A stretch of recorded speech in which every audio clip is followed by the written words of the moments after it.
seguimos con Cariotipo y con la grata presencia de una persona que, aparte de ser descendiente de piemonteses, Piemonte,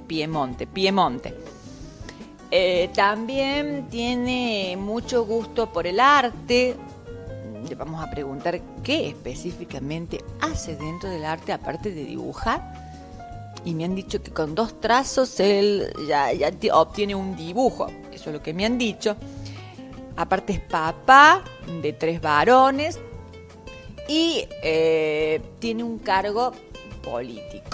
Todo eso, ¿cómo conjuga Bachi todas esas actividades? Dice un dicho que la mujer, y no se ofendan los varones, un dicho que yo no lo escuché aquí, lo escuché en el Perú, que dice que la mujer puede caminar y mascar chicle y el varón no, o masca chicle o camina. Pero nos encontramos con personajes así, con personas de carne y hueso como cualquiera de ustedes, que se puede desempeñar, vale decir, puede caminar y mascar chicle. Bachi, ¿camina y masca chicle o no? No. Yo necesito funciono mejor estando tranquilo, busco estar tranquilo para tener aceitado el mecanismo mental y poder mantener un equilibrio en todo aspecto, incluso hasta en lo laboral, lo diario, lo manual que tengo que hacer, lo que hay que resolver, y no siempre se logra porque a veces una avalancha de cosas donde uno ya no puede caminar y masticar chicle hace que te desborde la situación cotidiana, pero bueno, permanentemente busco salir de ese acoso, busco la tranquilidad para poder resolver lo mejor posible. Dijo acoso, y ahora que está la palabra acoso tan de moda, Lo pero único que me acosa es lo laboral en ese sentido. Sí. Vamos a recalcar por si acaso. Bien. Bachi, o sea, ¿tú tienes hijos en edad escolar aún? Si hay uno que está estudiando en la facultad, hay uno que me ayuda a mí en ocasiones, y si no, trabajo por su cuenta, y el menor tiene 8 años y ese sí, pasó a 3er grado. Chiquitito. ¿Y eres un papá que le gusta ir a las reuniones de padres o dice, otra vez la reunión de padres? Bueno, el más chico está en Córdoba, así que en ocasiones que puedo, sí voy. Claro. Y nada más que, o sea, para ti no es un problema ser papá de niños que todavía están escolarizados.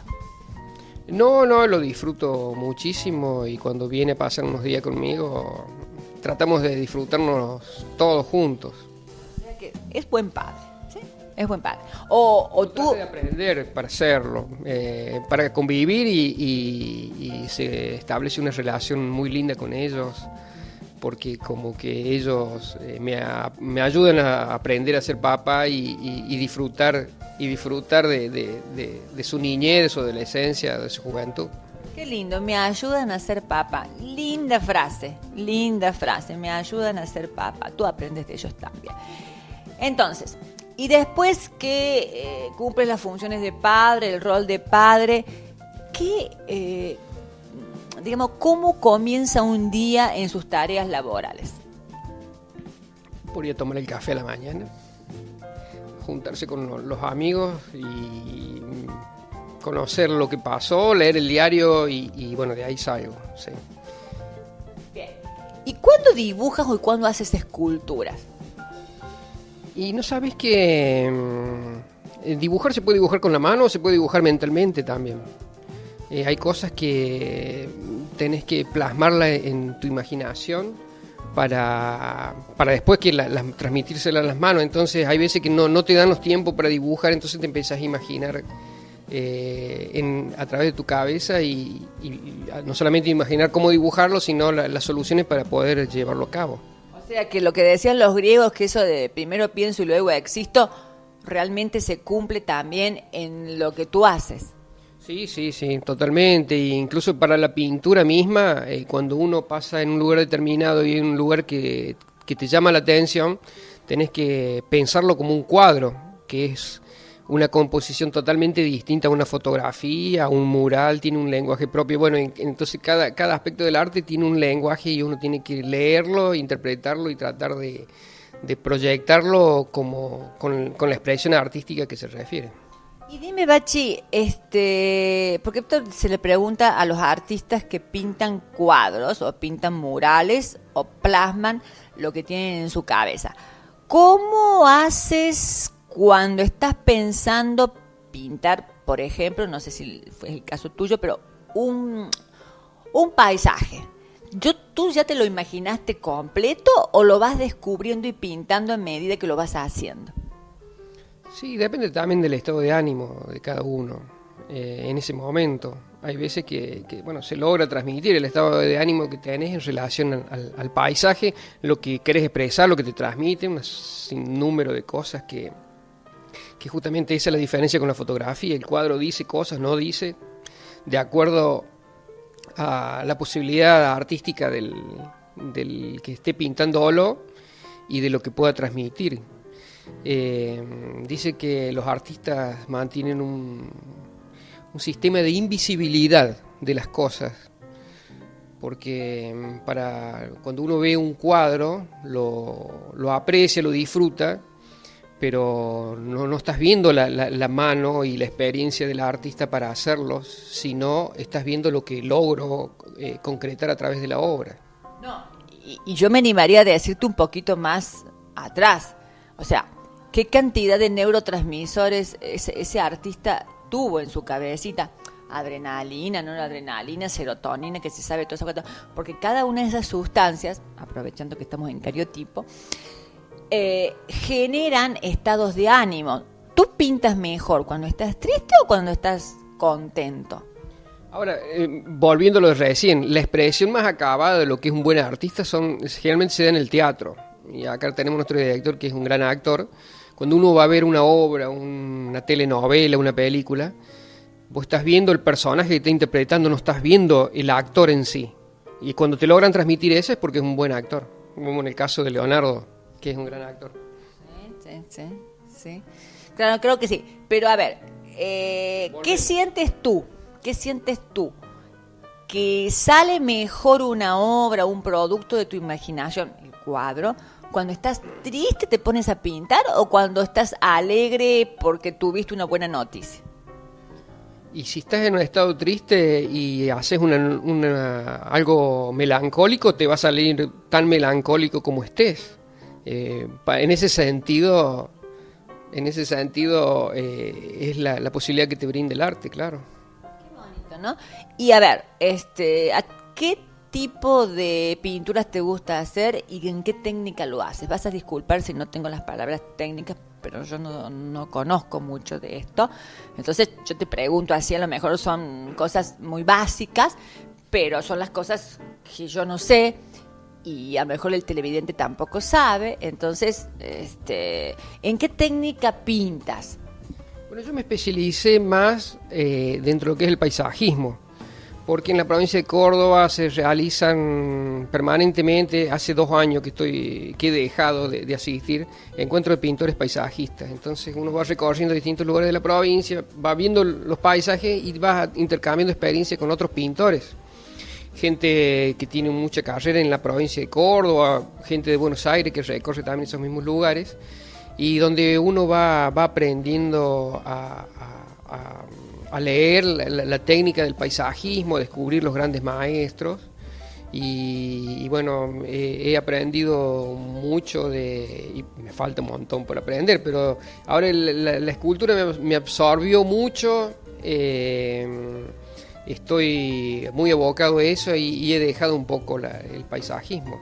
Pero bueno, dentro de esa gama de paisajismo es lo que me especialicé más en la pintura, algo de pintura religiosa a través de la restauración, que por ahí es una posibilidad laboral que también he tenido en algunos lugares de la provincia de Córdoba, incluida la Basílica, donde también un gran artista local,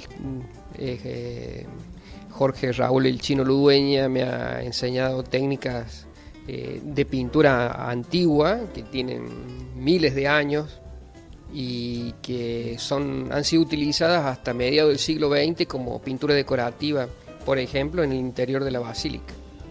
Bonito, bueno, eso daría para tantos programas más.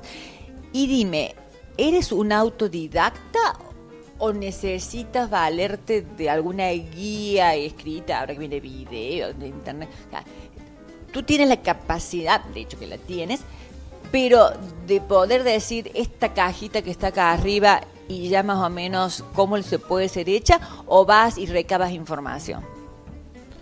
Bueno, primero recurro a mi archivo propio, a mi cabeza. A tu CPU. Exactamente, a mi disco rígido.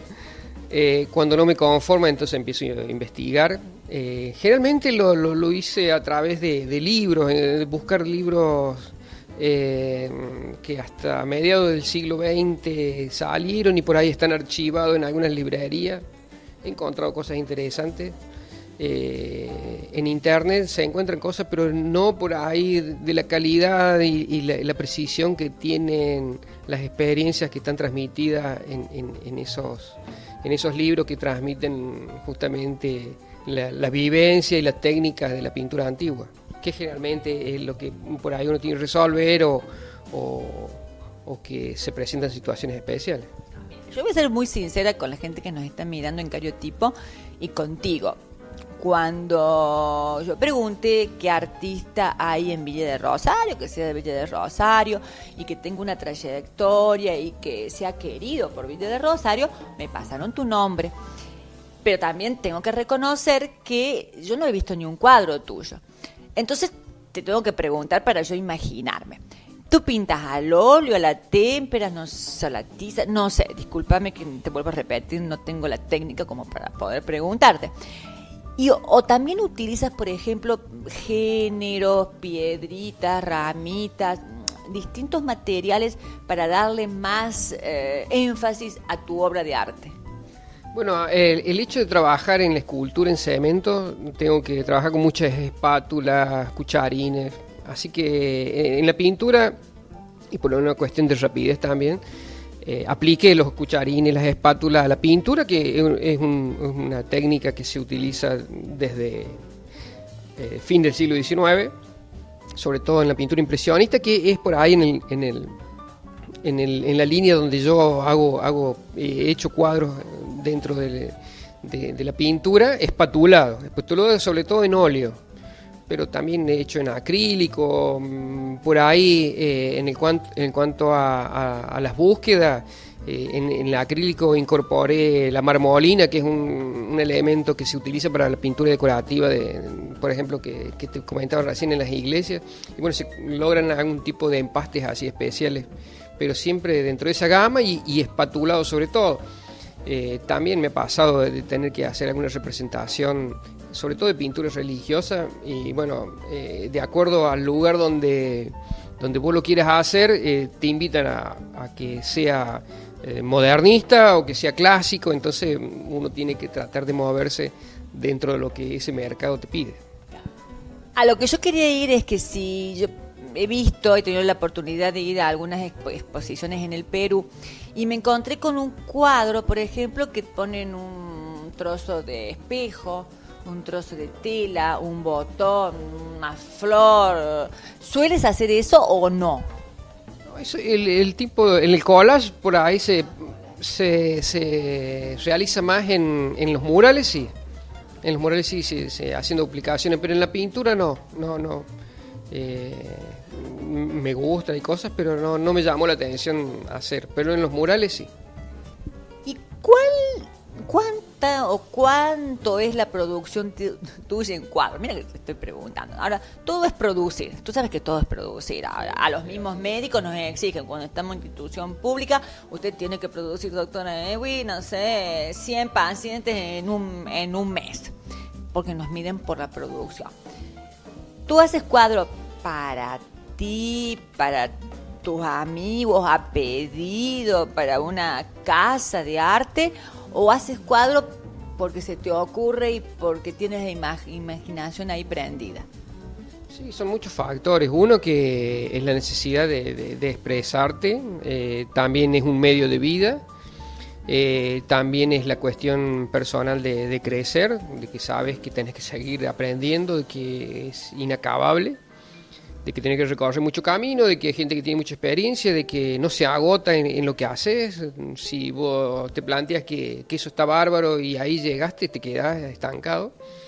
Incluso yo en este momento te digo, hace como 2 años que estoy pintando muy poco y casi nada ya. Este año he pintado muy poquito, pero también esperando que el orden de la vida permita dedicarle el tiempo que necesite, y también tratando de evolucionar con lo que venía haciendo, como que estoy tratando de dar un paso para mejorar según lo que me conforma de lo que estoy haciendo.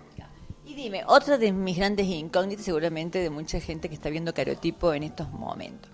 Si alguien va y te dice, mire señor Bachi, acabo de comprar una casa, tengo una pared verde musgo, quiero un cuadro de 2 metros por 3 de ancho y quiero significar que estamos en un lago con un cisne y con una mujer detrás. No hay hombre, hay mujer detrás. ¿Tú le preguntas más cosas o ya con eso es suficiente para que te sientes a pintar el cuadro en una semana? Sí, quizás haya que preguntar más cosas, sin duda. Sí. ¿Más cosas? Sí. ¿Cómo qué se pregunta? No, después la charla que tenemos nosotros de diversas cosas, por ejemplo, por ahí ayuda a encontrar el mensaje o algo que le puede despertar y puede agregar o quitar de lo que planteó. Es una maduración de la idea y me enriquece a mí y por ahí le sirve a él para lo que quiere pensar. No solamente por una cuestión, por ahí me lo planteas como una cuestión familiar, pero generalmente se da a través de las instituciones, es donde más se plantean que quieren dejar una obra representada de tal tipo, o en el caso de una obra religiosa, y en ese intercambio que se produce, o por ejemplo institucionalmente a través de la escultura también, yo puedo presentar una idea y quizás me estoy repitiendo en algo que vengo haciendo, y en el diálogo con la otra persona encontrás una beta totalmente nueva y te ayuda a renovarte. Yo me acuerdo que cuando tuve la oportunidad de hacer un diplomado hace unos años atrás de antropología, religión y turismo en Cusco, con los padres dominicos del Cusco, tuvimos la historia de la iglesia. Y nos contaban los dominicos que las iglesias no eran todas pintadas antes. Comenzaron a hacer estas obras para despertar la atención de la gente para que acuda a esos lugares. ¿Es tanto así, es realmente así lo que ha pasado? Coincido que sí. Sí, es una forma de un canal publicitario para llegar a los feligreses a través de los tiempos. La pintura quizás es lo que más se desarrolló en la antigüedad, después vino la escritura, pero la escritura es una de las primeras expresiones y bueno, fue utilizado hasta como códigos por los primeros cristianos. La historia es muy larga, pero fue, y bueno, más en el Renacimiento, donde se llegó a un estado, a una perfección de la pintura y de muchos cánones que después fueron rigiendo y evolucionando lo que es la pintura hoy, y fue a través del tiempo. Y es más, algo que tiene que ver con medicina, porque te comento que Cariotipo es un programa que quiere brindar una cierta intención, al menos ahí por ese lado va, de la educación para la salud. Por lo tanto, hablamos de anatomía, hablamos de fisiología, hablamos de enfermera, en fin, todo lo que nos informe y nos eduque en salud. Y nos contaban, en una materia que he tenido, historia de la medicina, que gracias a un pintor italiano, los médicos estudiamos anatomía. Ahí está, eso que yo quería decir, que él dijera sí. A ver, rápidamente, y para Cariotipo, que es un programa médico, como te decía, explícanos, Bachi, rápidamente. Bueno, en épocas donde estudiar la anatomía era una herejía y podía ser condenado a la hoguera por prácticas que no eran propias, de donde la misma iglesia por ahí perseguía a quienes estudiaban, incluso hasta la medicina no lo podía hacer. Hubo gente que estuvo en la excepción y lo podía hacer a escondidas, como en el caso de Miguel Ángel, Leonardo da Vinci, Y bueno, y los que no sabemos, pero en el pre-renacimiento ya se había comenzado a estudiar el cuerpo humano, y una de las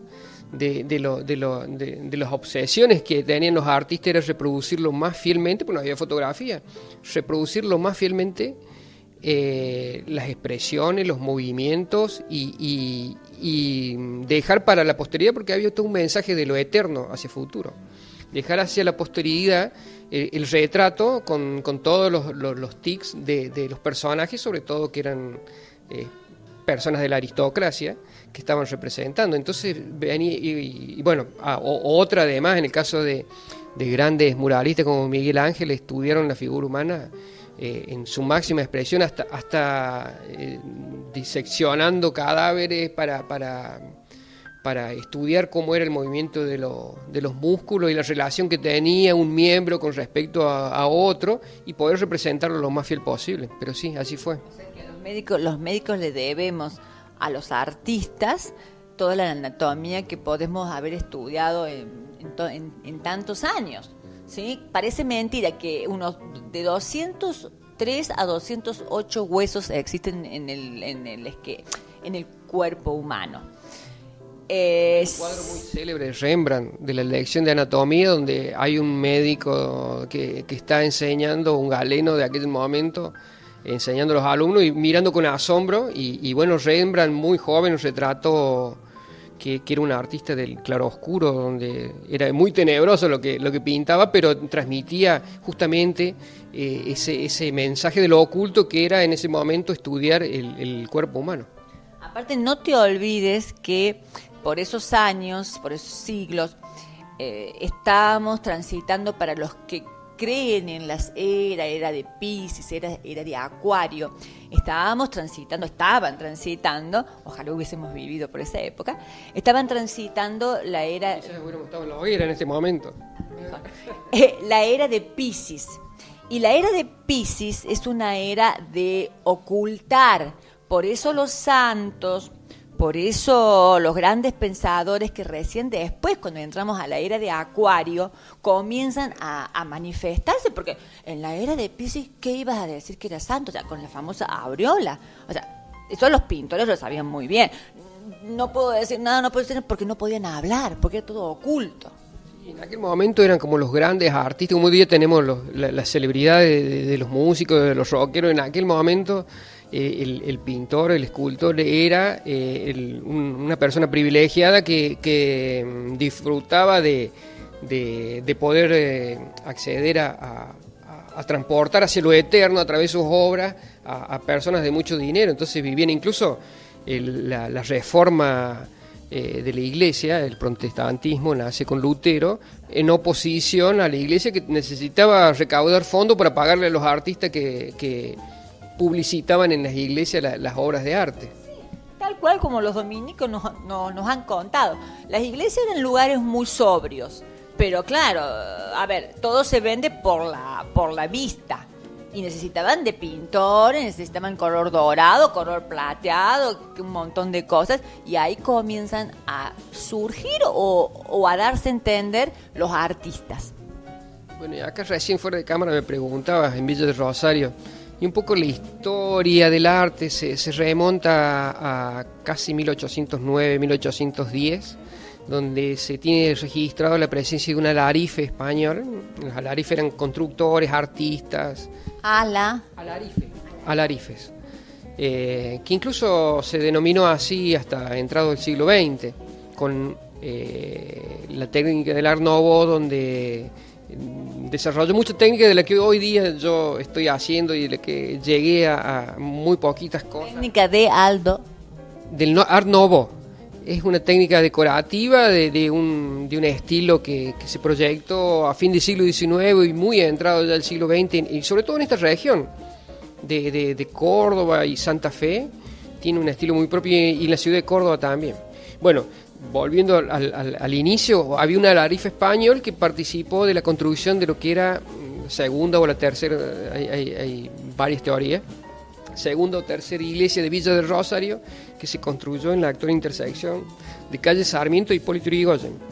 Fue la anterior a la basílica actual, y se dio justo en el lugar donde Marqués de Sobremonte, el fundador de la ciudad, mandó a construir. Y justo se dio en la Revolución de Mayo, entonces estaban los que estaban a favor de la revolución y los contrarrevolucionarios, y este Alareyfe español estaba alternando en esa situación. Algunos lo acusaban de traidor, otros decían que no, que estaba con la causa de la revolución, pero la obra se terminó, y a partir de ahí se dio una sucesión y una transmisión de algunos conocimientos que fueron evolucionando con el tiempo, y permanentemente la construcción religiosa en Villa del Rosario fue transmitiendo conocimientos de pintura que se dieron, y mucha gente, artesanos y muchos albañiles se especializaron en alguna técnica de pintura decorativa a través de este conocimiento que se fue transmitiendo a través del tiempo. O sea, en 2 puntos, porque ya viene el plato principal. El transfugismo político también existía en aquella época. Se iban para un lado, para el otro bando, venían de acá, paseaban allá, se acomodaban según la situación. Sí, incluso acá se cuenta con el apresamiento del ex virrey Liniers, donde estuvo en Villa del Rosario, y bueno, hubo, de acuerdo a la transmisión oral y algunos conocimientos de algunos historiadores, hubo gente que trató de ayudar a su fuga, u otra que no, hasta que viene, creo que fue Domingo French desde Buenos Aires, y lo llevan hacia el sur de la provincia, a Cruz Alta, y ahí unos kilómetros antes de Cruz Alta lo terminan asesinando. Le costó su vida. Lo que no vamos a que nos cueste es el plato principal. Adelante, Rodolfo. Yo veo la comida, y como está fresquito acá y tantos días de calor, qué rico, qué rico. ¿Qué nos has traído, Rodolfo? Hoy para ti hemos preparado unos canelones aptos para celíacos, que están totalmente preparados con verdura y productos totalmente para celíacos en todo su contexto. Y para Bachi hemos preparado unos canelones de pollo. El relleno es pollo, champiñón, calabaza. Tiene una masa hecha con una base de tinta de remolacha y se acompaña gratinado con queso.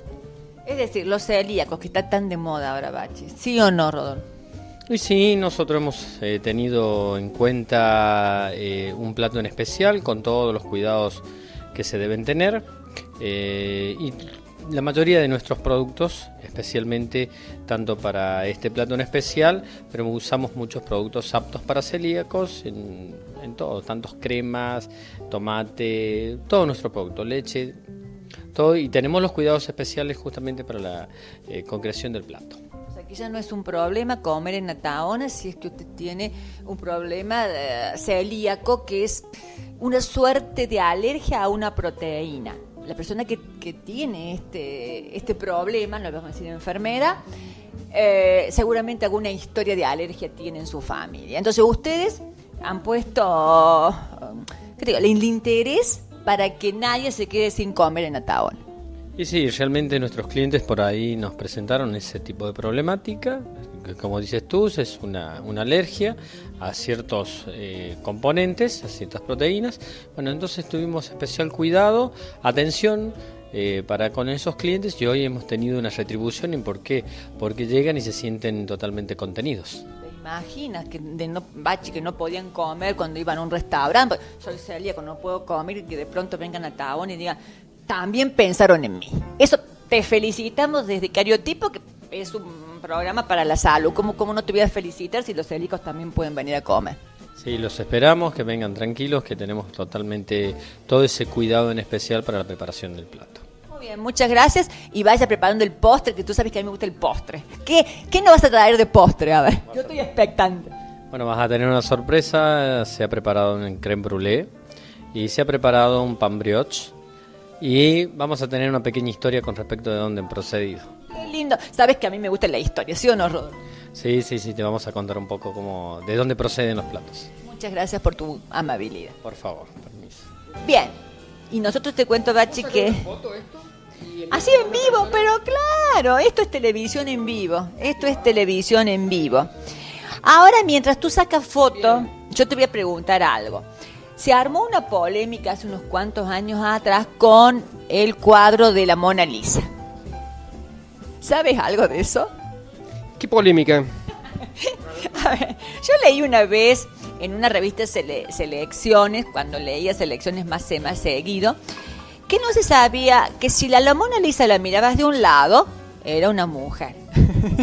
Y si la Mona Lisa la mirabas del otro, era un hombre.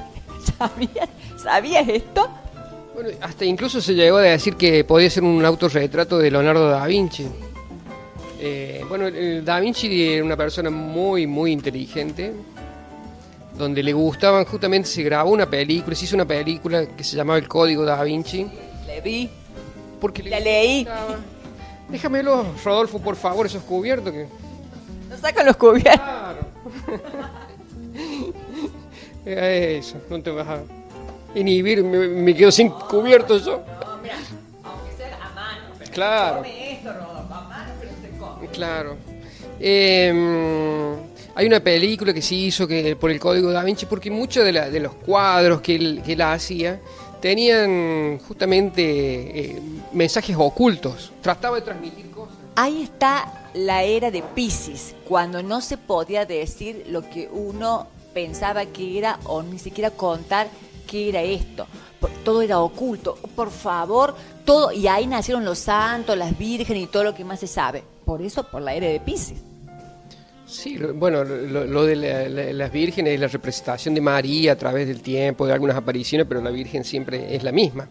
Y los santos sí se fueron dando a través de gente que por ahí era perseguida, así nacieron los primeros santos, cristianos que eran perseguidos y habían tenido una vida ejemplar. Bueno, y así se dio que habían nacido algunos santos y gente que gozaba la devoción de lo que habían visto ese sufrimiento y su entrega por Cristo, ¿no? En realidad, también me explicaron los padres dominicos, los cuales son amigos. En realidad dice que un santo, me explicaron los dominicos, les mandamos un fuerte saludo porque este programa también les va a llegar a ellos, de que, está muy bueno, de que los santos no eran porque hacían milagro, Bachi, el santo era porque era un ejemplo dentro de la sociedad de esos momentos. Entonces, por ejemplo, San Martincito de Porres, a la cual pertenezco a la hermandad en Cusco, San Martincito de Porres era un negrito bonito, chiquitito, que había nacido en Lima. Y San Martincito de Porres no lo quería nadie porque era negrito. Y San Martincito de Porres, él rezó tanto, hacía comer al pericote, que es lo que es rata, al ratón acá, al perro y al gato en el mismo plato. Y con San Martincito de Porres, cuando iba a visitar los pobres y los que no tenían nada a los hospitales, le tocaban la capa que llevaba San Martincito de Porres y curaba. Tenemos que ir a estos brevísimos avisos publicitarios para comer y para que tú pienses a ver si es cierto que... Bueno, no es que sí es cierto, no vamos a dudar de la fe. Simplemente, si los santos fueron cambiando, o las situaciones irán cambiando, porque ahora no encontramos nadie que sea ejemplo. Pero no me contestes, ¿come? ¿Cómo? Mientras ustedes van a estos brevísimos avisos publicitarios y luego regresamos.